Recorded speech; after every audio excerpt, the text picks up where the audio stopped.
ឲ្យតែចិត្តជាកុសលហើយរឿងអីក៏រឿងល្អមករកយើងដែរអត់មានរឿងអាក្រក់ទេដូច្នេះនៅពេលណាដែលយើងស្មុគស្មាញកើតទុកមួម៉ៅក្តៅកាហាយមិនសប្បាយរឿងអីយើងកុំទៅដោះស្រាយជាមួយនឹងរឿងទៀមទាពីអ្នករតីឬក៏ត្រូវឆ្លោះត្រូវប្រកែកត្រូវតតាំងអីនឹងយ៉ាងណាបណ្ណាំងប្រជែងអីយ៉ាងម៉េចគឺនាំឲ្យតែដុតរោលចិត្តសន្តានថែមទៅទៀតដូចថាម៉ាំងទៅម៉ាំងមកហ្នឹងណាគេឈឺយើងឈឺហ្នឹងណាមិនម៉ាំងទៅដោយដំបងដោយដុំដីក៏ដោយពាក្យសម្ដីអញ្ចឹងទៅនឹងឯងវាមានដោះស្រាយបញ្ហាអីចឹងដូច្នេះកុំវង្វេងច្រឡំទៅជាមួយនឹងរឿង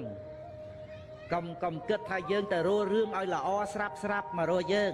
កុំទៅទៀមទាពីណារាអនុមោទនីកុំជាប្រកែកប្រសំនេះជាមហាកុដដែលមានបណ្ដោយ30ម៉ែត្រទៅទឹង18ម៉ែត្រនិងកម្ពស់3ជាន់នៅក្នុងវត្តសវណ្ណបារមីសរីទីតារាមនៅវត្តស្លាកែតខេត្តបាត់ដំបងកុដនេះគឺមានសារៈសំខាន់ខ្លាំងណាស់សម្រាប់ព្រះសង្ឃគ្រប់អង្គដែលមករៀនសូត្រនៅទីនេះប្រមាណ700អង្គកំពុងជួបការលំបាកខ្វះខាតចឹងសូមពុទ្ធបរិស័ទទាំងអស់ចូលរួមសម្រាប់ការសាងសង់ដែលមានកុដដែលមានបណ្ដោយ30ម៉ែត្រទៅទឹង18ម៉ែត្រនិងកម្ពស់3ជាន់នេះកំពុងមានការខ្វះខាតថវិកាជាច្រើនដើម្បីបន្តការសាងសង់សូមអនុមោទនាសូមបងប្អូនជួយ share វីដេអូទាំងអស់នេះផង